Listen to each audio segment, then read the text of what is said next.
Hello viewers, welcome to my channel. I'm Hasham. So now I am continuing the problems on introduction of income tax for the assessment year 22-23. Previous videos I have completed the basic concepts which are used in Income Tax Act like SSC, assessment year, previous year, income, person and GTI, PAN. All these topics I have covered in the last video. And in this video, I am going to explain you two topics. The first topic is agricultural income. What are the provisions under Income Tax Act for taxability on agricultural income? And what are the exceptions to the general rule that income earned in previous year is taxed in assessment year? That is a general rule, but there are some exceptions that I am going to discuss. So before proceeding further, take the screenshot of the points which I have written on the board, then I'll explain all the points in detail.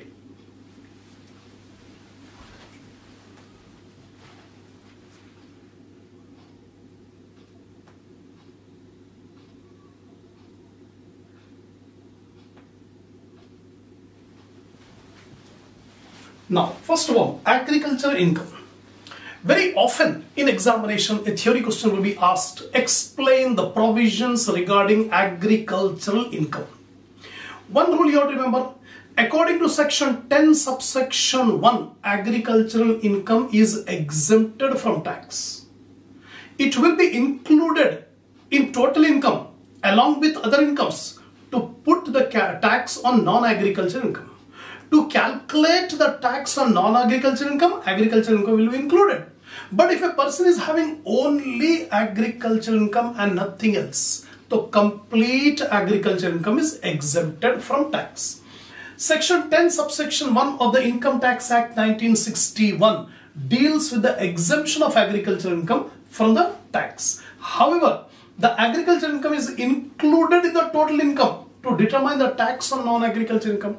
If a person is having both the incomes, agricultural income and non-agricultural income, in that case we club both the incomes only to put the tax on non-agricultural income. But if a person is having only agricultural income, completely exempted. That is the law. Now, what is agricultural income? Because everybody will try to show their income as agricultural income only because they are getting exemption. That's why Income Tax Act has given the complete provisions when an income will be treated as agricultural income. All the provisions are given. Now you concentrate here. What is agricultural income? If the owner or tenant of the agricultural land, two things you have to remember. The land will be owned or the land will be let out. Right?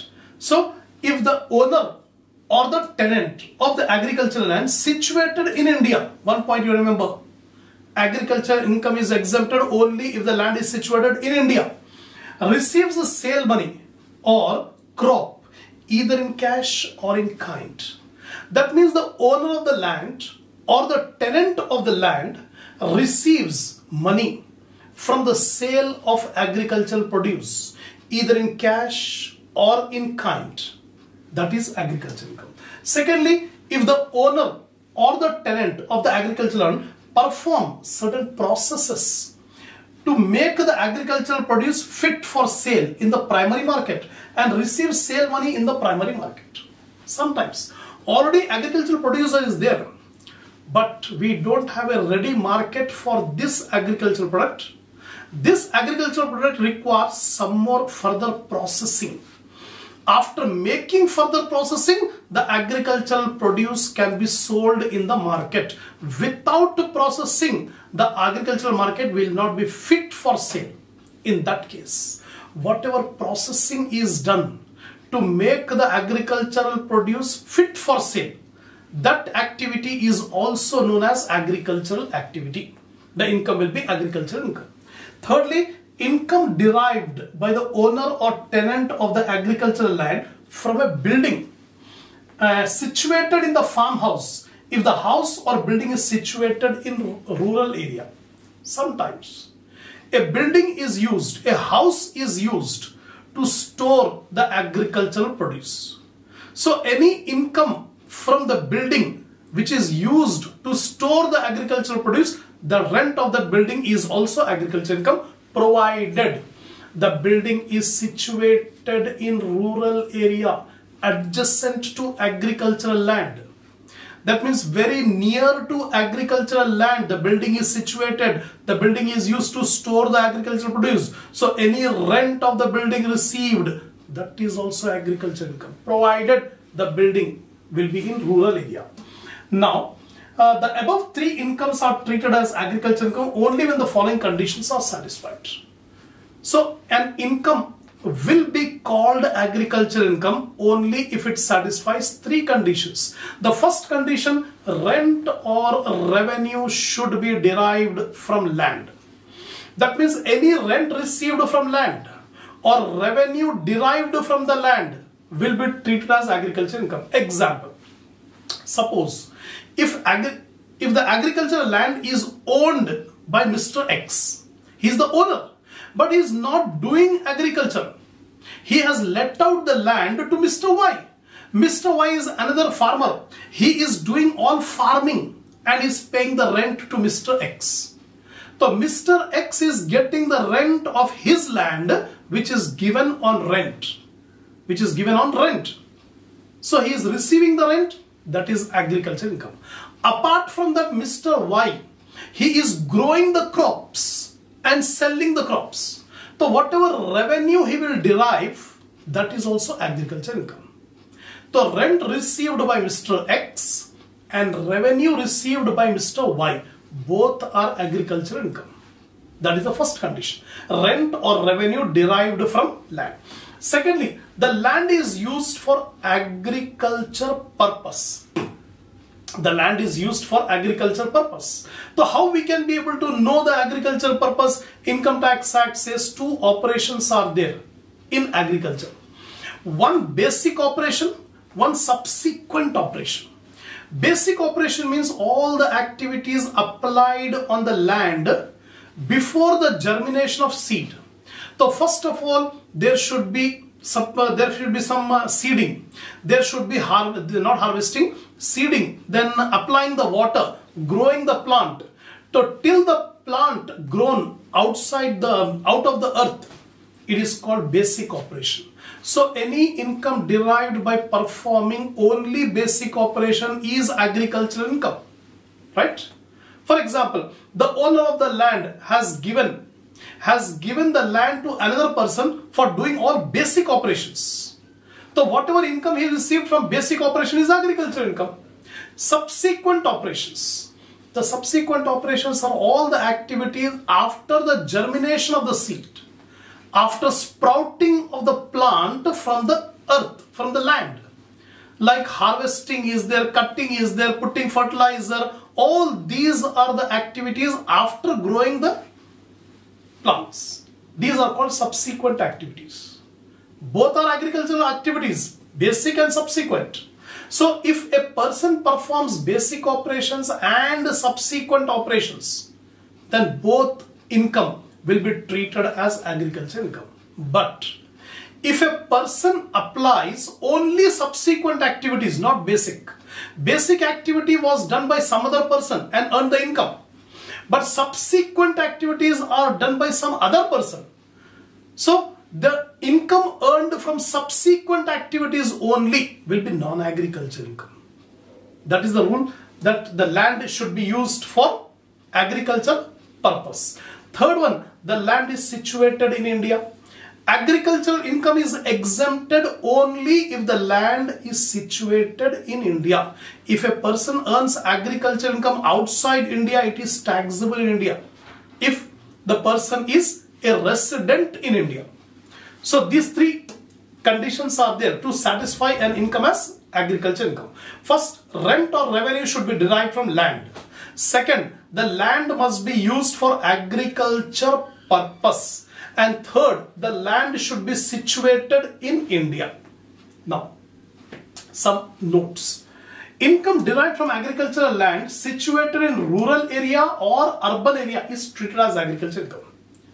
So make it a rule that agricultural income doesn't mean that only rural area agricultural land is there. Agricultural land is there in urban area also. So any agricultural income may be from rural area or may be from urban area. So there is agriculture income even in urban area also. Second, income received from the house or building situated in the farmhouse, provided the agricultural land is situated in rural area, shall be treated as agricultural income. If the building or the house is located in rural area and it is beside the agricultural land, and the building is used to store the agricultural produce, then the rent of the building received is an agricultural income, because the building is used for storing agricultural produce and the building is situated in rural area. Third, if the farmhouse is in urban area, then the income from house or building shall be treated as income from house property. Suppose if a building is used to store the agricultural produce, but the building is situated in urban area, then Income Tax Act says the income earned from the building which is used to store agricultural produce is income from house property or income from other sources. It is fully taxable.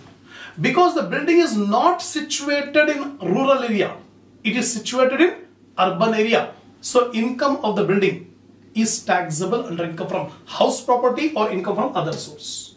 Right? Now, kinds of agriculture income.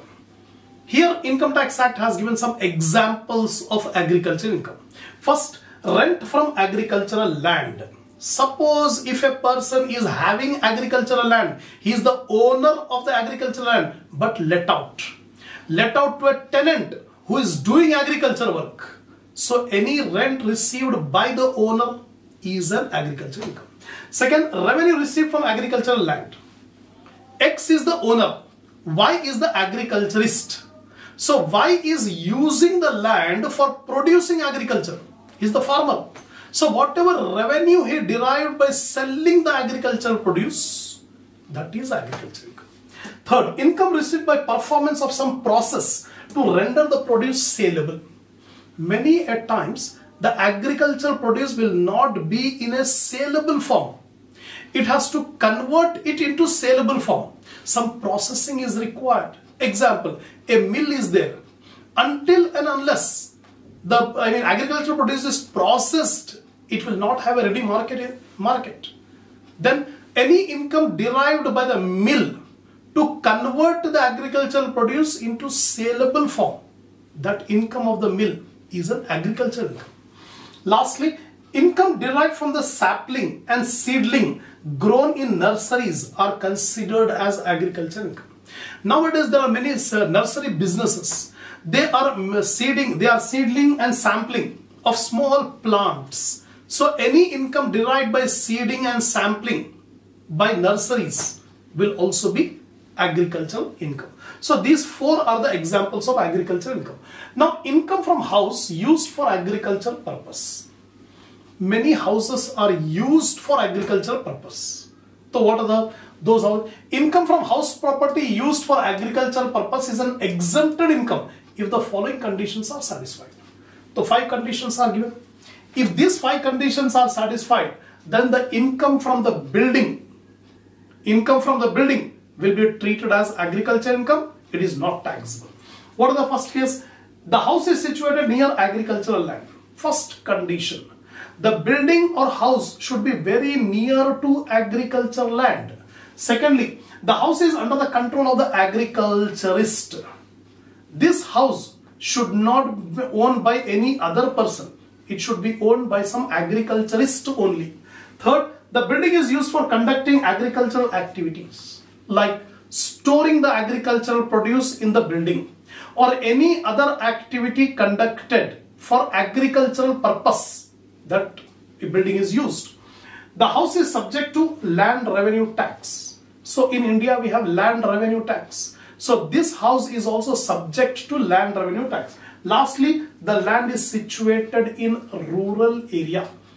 If the building is situated in urban area, then it is fully taxable. It is non-agricultural. The house should be located in rural area. So if these conditions are satisfied, then any income derived by the building will be agricultural income, not tax. The following incomes, though connected with land, are not considered as agriculture income. Some of the incomes are there which are directly or indirectly connected with the land. But Income Tax Act says these incomes are non-agriculture income, nowhere related to agriculture. So what are the examples? First, income from land used for potteries or brick kilns. Bricks are made of sand. The sand is used from the land.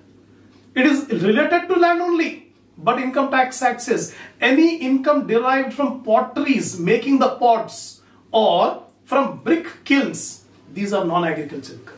Secondly, income from land used for stone quarries. There are many stone quarries which extract stones from the earth. So income is related to land, but Income Tax Act says stone quarries business is a business income, not agriculture income. Next, income from fisheries. Again, fishing. Fishing is done on the land only. That means not land but water. Water is situated on the land only. So it is indirectly related to land. On land we have the ponds or rivers like that. So from that fishing is done. So they will think that it is related to agriculture only. Income Tax Act says no. Income from fisheries is non-agricultural. Then income from ferries like boats, boating. So any income received from boats, that is also non-agricultural income. Income from land let out for storing crops or timber. Many times the crops or timber is stored in any building. So any income received from that building is non-agricultural because these are assumed as situated in urban area. Income from dairy and poultry farming, cattle breeding, butter and cheese making. These poultry farms, dairy farms, making cheese, butter, all these are related to agricultural produce only. But Income Tax Act says it is non-agricultural income. It will not treat it as agricultural income. Income from a money lender. Income of a money lender either received in cash or in kind of the loan given for agricultural purpose. Many instances are there where money lenders will lend the loan to agriculturist. That means the agriculturist has taken the loan for his agricultural purpose. So any interest paid on the loan is a non-agricultural income. So money lenders are receiving interest on loan which is given for agricultural purpose. This interest is a non-agricultural income. Rent of the site of flour mill. Flour mill.